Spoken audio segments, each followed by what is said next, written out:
Titanus the terror bird. A marvel of evolution. The ultimate raptor.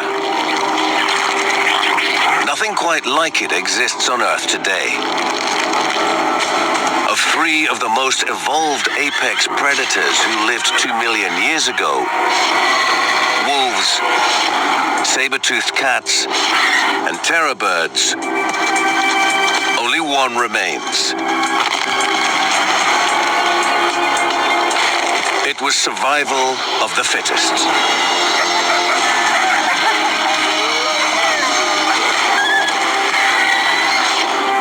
Wolves pursue a prey animal by targeting the weakest part of its anatomy.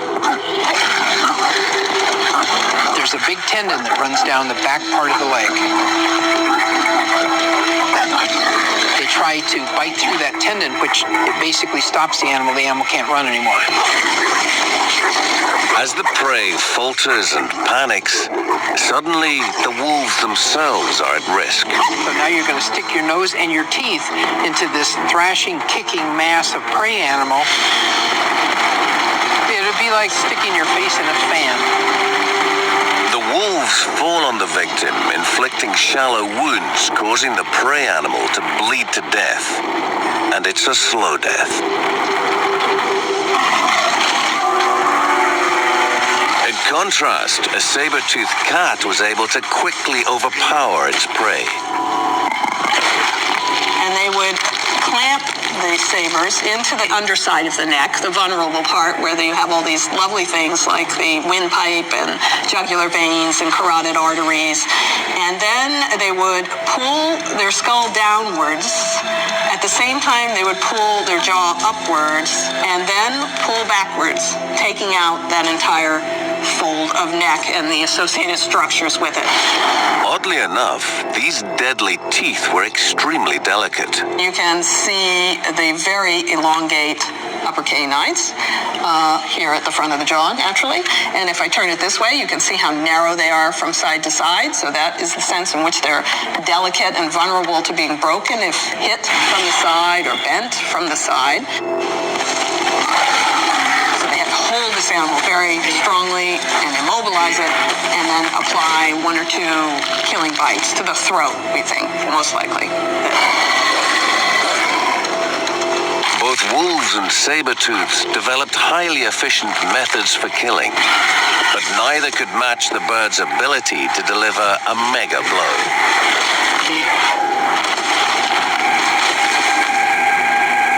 To kill prey, it would have used its neck to drive the tip of the beak down into the prey.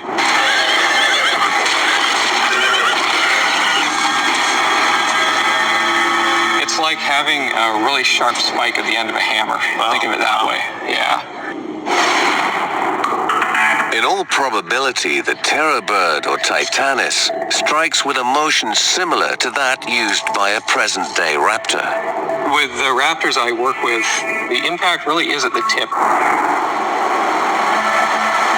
But a flying raptor has the advantage of starting its attack from hundreds of meters up in the air.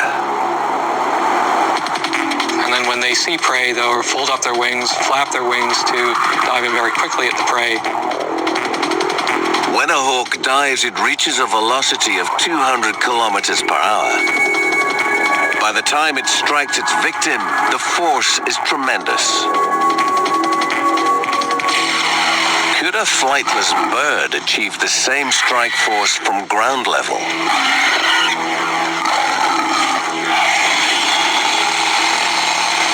Until recently, we could only imagine what the bird's strike looked like. But now, in an unprecedented experiment, Eric and Rudy will use a mechanical beak to replicate the death blow. To measure the power of this force, Eric and Rudy have called in Discovery's time warp high-speed cameramen, Jeff Lieberman and Matt Kearney. They will capture Terror Bird's killing blow on high-speed video. Rudy, how's it going? Good Jeff, to see you. how you doing? Nice to see you. Rudy? Matt, how are you? Good to see you, man. So what do we got in here? We have the Terror Bird. Terror bird. Nice. Okay, so minus the wings. It's basically just the neck and the head. Let's tear it out of here. Not bad. All the way in? all the way in. Let's bring it under the silk. Watch your step over this. During an attack, the terror bird can deliver a fatal blow in a split second. The bird rears its head back, slightly raising the tip of its beak. With one wicked blow, the beak penetrates the back of the spinal column, or drives the nail directly into the skull. The first test is a honeydew melon. Its consistency is strikingly similar to the gray matter inside our heads. Ready? Hit it. Ready? Here we go. Yeah. Oh, Nice. wow. All right. Well, Let's take a look. all right. This is about 30 times slower than normal, so Okay. should be able to see everything. Here we go. Wow. Yeah, that's awesome. This is like absolutely no challenge for this thing. All right. So it was attacking skulls normally. Yeah, it would also strike the rib cages. It was running along its prey, and whatever, wherever it could strike to bring its dinner down to the ground. But if it aims for the head, the terror bird's strike would meet the skull. So why don't we bring in the mammal skull? You got it? Ready when you are. So what would happen when beak meets skull? Step back a little for Yeah. Why don't we just get out of here? collateral Things damage. can fly. Okay. Ready when you are. Ready to trigger. All right, hit it, Rudy. Ah, it worked. Goodbye. I mean, even then, the stand didn't even stop it. Nothing stopped it. Your hard stop in the robot actually stopped it. We're talking about fingernail, which is like keratin of a fingernail, which is amazingly strong, just like bone, but able to be sharpened over time and regrow. It's a super powerful weapon. Definitely a fatal blow. Definitely a fatal blow every time. It's an amazing thing they went extinct in the first place with that kind of action. From only a meter away, its strike does as much damage as a skydiving hawk.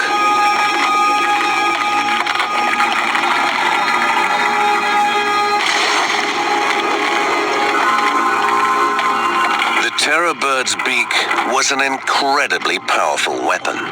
It's a combination of a couple things, right? It's super sharp. Yep. And it's also a really massive object versus nothing, so it's got a huge amount of inertia that it has to be slowed down. I don't even see any change in speed at all by this kind of thing. One of the terror bird's methods of killing has just been recreated.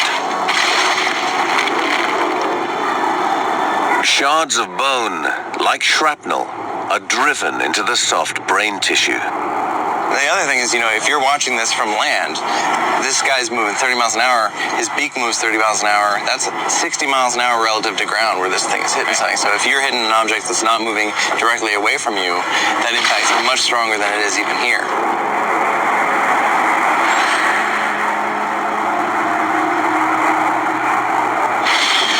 But killing is just one part of the hunt. No matter how fast and efficient the kill is, the bird still has to eat, and this is where the real danger begins. The longer it takes to attack and consume your prey, the more likely other predators will show up and demand a share.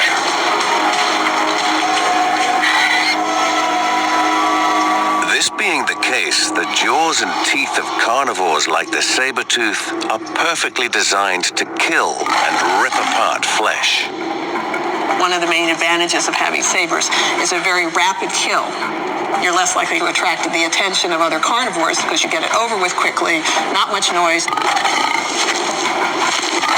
You can feed for longer before somebody else detects that you've got something they might want to steal from you. In spite of this, carnivores rarely have the time to savor their food. There is a term now for stealing someone else's dinner. It's called kleptoparasitism. So like kleptomaniac, thievery, and then parasitism because you're coming in and you're parasitizing someone else's kill. Any sign of a skirmish alerts others to the possibility of food. The smell of death rings out like a dinner bell, and this offer of fresh meat often results in violence.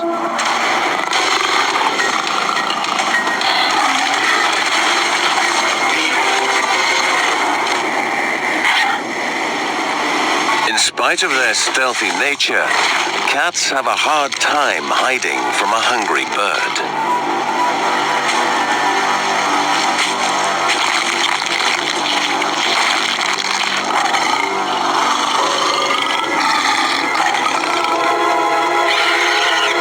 Bird would have, I think, the advantage in that situation because the cat could not get behind the terror bird. So the terror bird would approach and probably attempt to threaten the saber-tooth.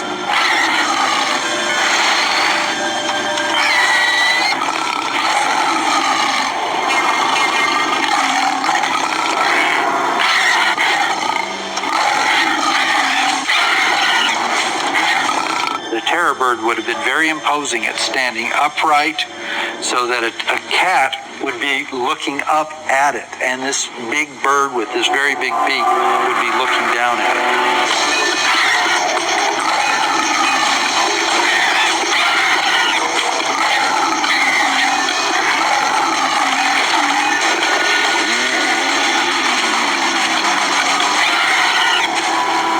The loss of a hard-won meal is devastating for any predator.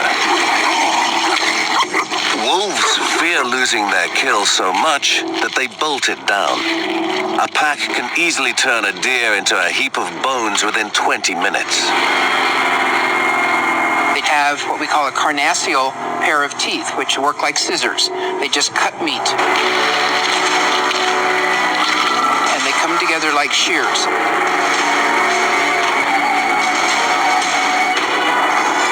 The terror bird is not equipped with teeth. How does it compensate for this seemingly glaring handicap? With smaller prey, this huge bird uses the same feeding strategy as an owl. It swallows its prey whole. Something like Titanus could probably choke down something about the size of a small pit bull. Actually get it down its throat. Swallowing a pit bull-sized rodent would be the ultimate act of stealth. The rodent may even be alive as the bird's powerful neck muscles crush it. Death would occur silently, deep inside the throat. But when the bird feasts on a larger animal, it must consume it without teeth. So its feeding is similar to that of today's hawks. A hawk uses its talons to hold down its squirming victim while it rips at its flesh with its beak. Like the hawk, a terror bird needs an efficient way to dismember flesh. It has not only this nail in front for cutting off pieces of meat, but it actually has a cutting surface all the way around the sides of the beak for slicing off very specific sizes of meat for then being able to swallow them.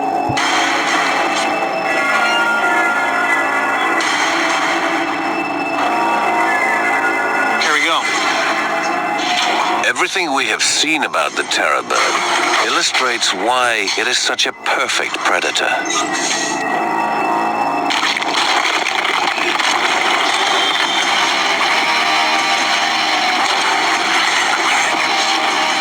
Its hunting skills, tracking ability, killing power, and appetite were state of the art. But then it vanished.